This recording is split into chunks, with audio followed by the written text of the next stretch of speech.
Good afternoon, darlings. It's Monday, the 4th of March, and guess what I went to see this weekend? That's it, Frank Herbert's Dune, except it wasn't Frank Herbert's Dune. All hail Shire Allude. And on that note, why don't we spend half an hour or so talking about Dune? Yeah. So this copy I have was my father's, and this one is from December 1974, so it's exactly 50, well, it will be in December this year, it will be 50 years old, amazingly. But the first edition was on June the 1st of 1965. So it's been with us a heck of a long time, hasn't it? You know, 60 years nearly. It's a long time, but it's a book that stood the test of time. So without further ado, let's go. It is set on the desert planet of Arrakis. Dune is the story of the boy Paul Atreides, heir to the noble family of the Atreides household, obviously, and tasked with ruling an inhospitable world where the only thing of value is the spice melange, a drug capable of extending life and enhancing consciousness. Coveted across the known universe, melange is a prize worth killing for. Unfortunately, the House of Atreides is betrayed by the destruction of Paul's family. This sets off events that even the Reverend Mother could not foresee. Could he be the chosen one, the Kwisatz Haderachs? Say about this novel, it's Machiavellian intrigue. It has mythology, religion, politics, imperialism, environmentalism, the very nature of power. All this set in a mind-boggling, frighteningly original world.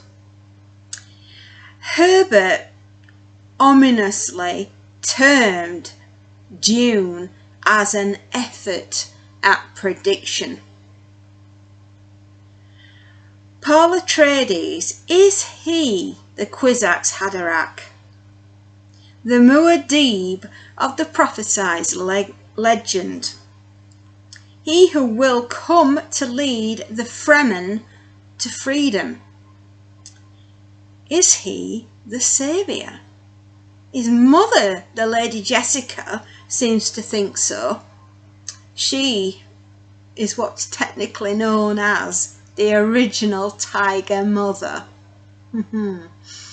Jessica is not to be trifled with.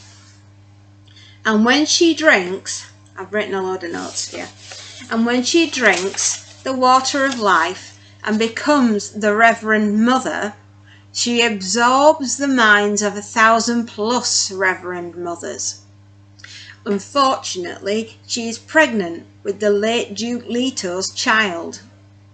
The child, Alia, absorbs the water of life and becomes the ultimate Reverend Mother. Or to the other Reverend Mothers, because she is born able to see, she is referred to as an abomination. The closest thing I can think of the Omen's Damien with a gom jabbar. Gosh, poor Alia. Unfortunately, this means she has all the power of a fully grown woman in a 2-year-old's body.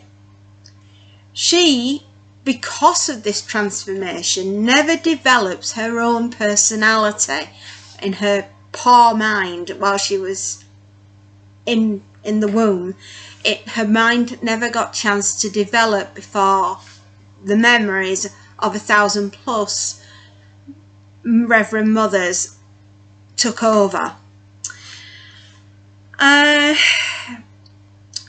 Because she hasn't been able to develop a personality, she is susceptible to possession of a stronger personality, which will in due course happen in Book 3 of The Children of Dune, when Baron Harkonnen possesses Alia, which leads to her destruction. Frank Herbert is a genius. The setting of the book is futuristic. The plot is driven by political mind games. Think Lord of the Rings, Game of Thrones, that type of thing. The issues he tackles are as modern as the times we are living in now. This genius is the ability to combine the past, present and future in one sweeping move called Dune. Dune is set in a futuristic technologically advanced world, which after the Butlerian Jihad, that's the bloody war between man and machines,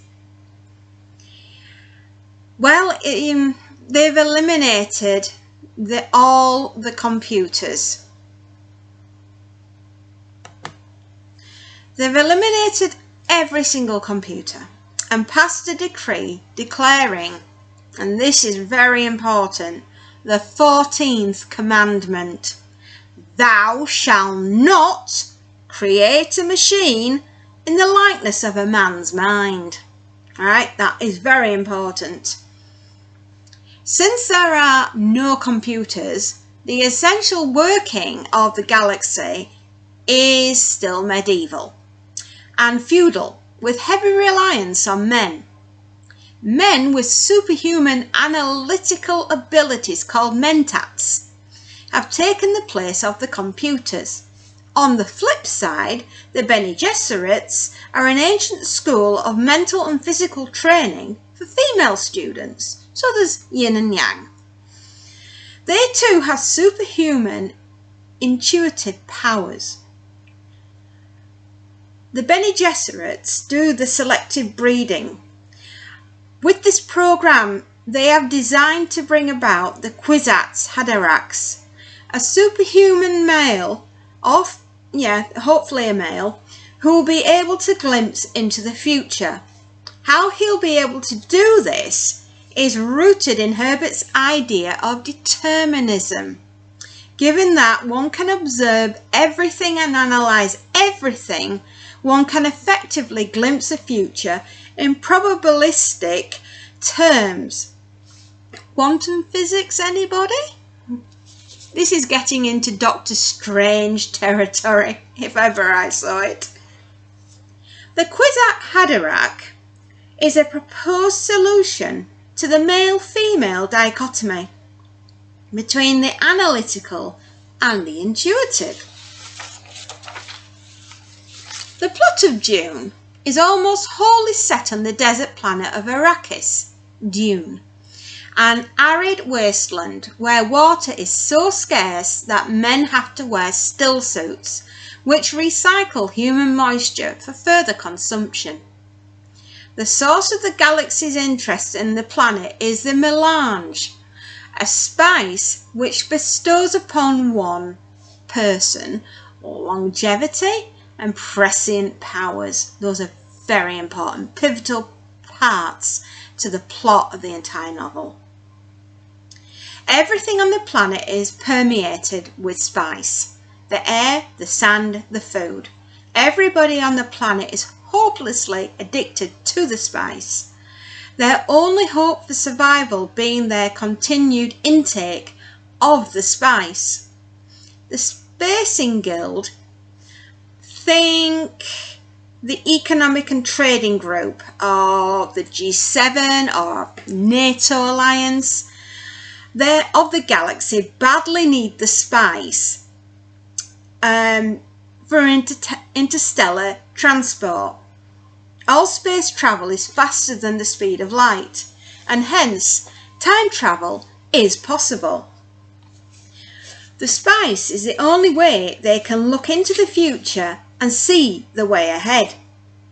All powers of the galaxy are out to mine the spice. Braving the Sandworms, which is a bit of an euphemism, for they are absolutely gigantic, 200 metres long. That's a big worm. These creatures always come digging through the sand whenever spice mining is taking place. The Fremen exist on the planet, and they are badass dudes. My God, you can't defeat them. They're that good. They are kind of looked down on by the foreign powers with a lot of suspicion and disdain. I would say the Fremen's ethos is one of survival and scarcity, driven by tribalism and egalitarianism. They value water to such an extent that crying for a lost warrior is the highest honour that can be bestowed upon them. Yeah? Because it's that rare, you're not supposed to cry, but if you do, wow, what an honour. The protagonists of the novel of Dune are the Atreides family, consisting of the Duke Leto, his Bene Gesserit concubine, Lady Jessica, because they weren't married, but her love for the Duke meant that she would bear him a son, because she was really supposed to bear a daughter. Yeah, it's all explained in the novel, but ooh, so good. They have a son, Paul, and they have been sent to Arrakis by the Emperor Shaddam IV, who's a total poo biscuit. He really is. And his daughter, Princess Irulan. Oh my goodness, what a cow! Ooh, tell ya, me no like her at all. Chani, Paul's girlfriend, who he meets on Dune, on Arrakis, she's worth 10 of her. Yeah, horrible person, Princess Irulan, and well, it will explain as we go further through the novels as to what an absolute cowbag she is. Yeah. Your antagonist, cutting it down because so many characters, is Baron Vladimir Harkonnen. Well, if that ain't Russian, I don't know what is. Seems to have a lot of Russian sort of, yeah, kind of, they're the baddies, but, well, here we go. Anyway, what a dude, more evil than the devil himself. He is utterly ruthless, cold-blooded with his logic. He sees everything as chess moves. He has an equally evil family, Fayed Ruther and Raban, who live on Gedi Prime, which is a planet that has a black sun, so everything's in black and white. Beautiful, beautiful world building there. In this setting of the novel, Herbert does so much with religion, politics, and the dynamic nature of power, cause and effect of colonialism, and our blatant destruction of our environment. Themes, I can honestly say, which run parallel to the intensity and the exciting and intricate plot, so that everything works together. Nothing can exist without everything else existing. Classic world building, beautifully done. Yeah. He shows the paramount importance of myth-making and religion for power to sustain over long periods of time. It really is man laid bare as a political animal. It truly is. I've written all my notes down. This is a science fiction novel. Yeah. It feels more real than this, though. The way it's written. It talks to you on a level that is so beautifully done that it doesn't feel as though you've been talked down to. It feels as though you've been treated as an equal, which is a beautiful, beautiful thing. It feels, as I said, very, very real. It's scary and prophetic, and it's a reading experience that will leave you dreaming of the emptiness of Arrakis and make you wish you were there to fight alongside the brave and noble Fremen. Honestly, Frank is a tour de force of a writer. He achieves the pinnacle of what a science fiction writer, author aspires to be. An authentic world creator, and he genuinely is. You know what I'm going to say next. This is in my top 100 books to read before you die. It's got a lot of memories for me, this book. It was given to me by my father,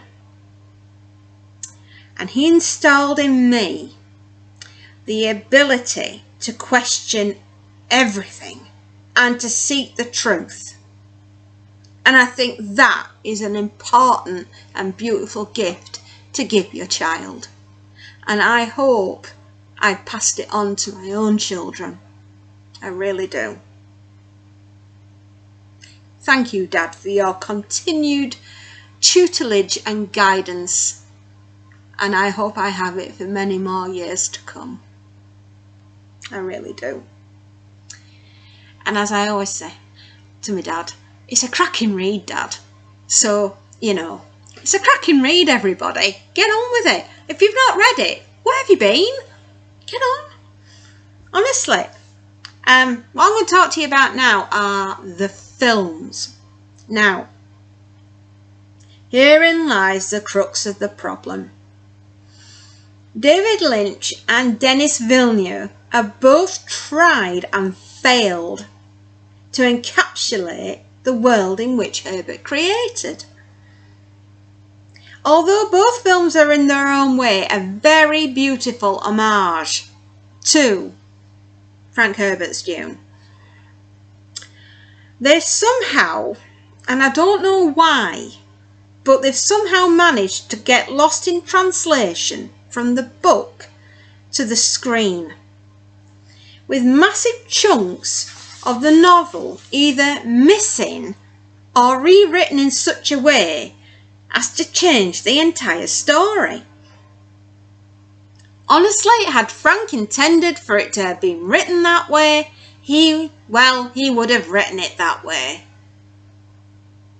All I can say going forward for this and the future of the franchise is as follows. Long live the fighter, and all hail Shia Alud. I do hope you've enjoyed a very, very brief description of the novel. There is so much going on in this novel. It is unreal. I absolutely adore the character of Alia. That's Paul's younger sister. She possesses the most unnatural power I've ever seen in a 2-year-old. You know the saying that 2-year-olds are like blenders with the lids taken off and everything just goes everywhere? Well, she's more intense than that. And the fact that she knows how to wield a gom jabbar and tell everyone where to go and tell them how to go to hell in such a way that they look forward to the trip. I don't know any 2-year-olds out there that got that fabulous power.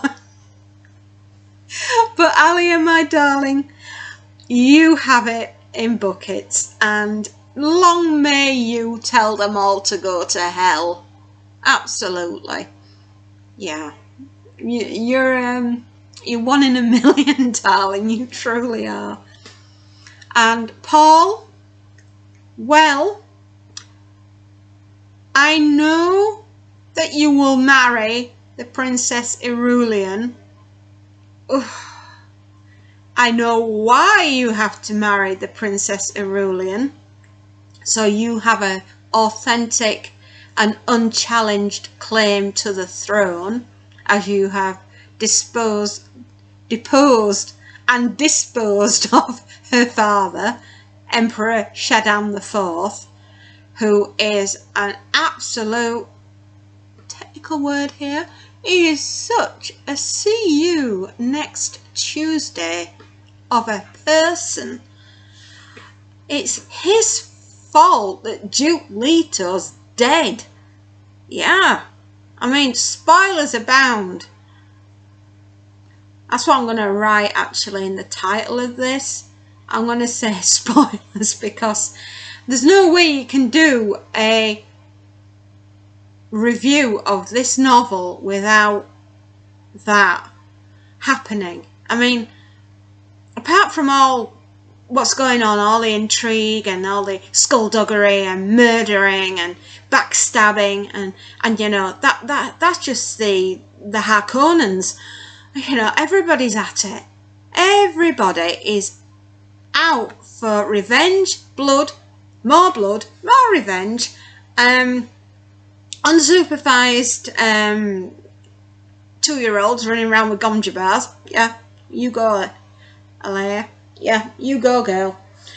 You know, that said, I still think that this novel is absolutely within the top 100 that you should read before you die, and you should read the entire franchise of all of these books, by especially the ones by Frank. His son did try to continue with them, and then it's just gone on and on and on, and I'm not complaining, because, you know, when you get a universe created like this, you don't want it to end. You know, I wish I could live long enough to see if it actually happens.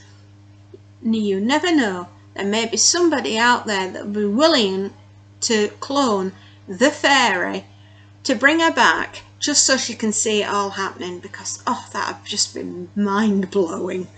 Maybe I could be a reverend mother. Ooh, that's a bit scary, but hey, everyone's got to have a hobby, right? Thank you very, very much, my darlings, for tuning in to Dune. And long may you read the books. I'll say what I always say. Happy readings, darlings, and enjoy. If you like what I do, you can give me a thumbs up. And if you really like what I do, you could always subscribe. Thank you so much, my darlings, and goodbye.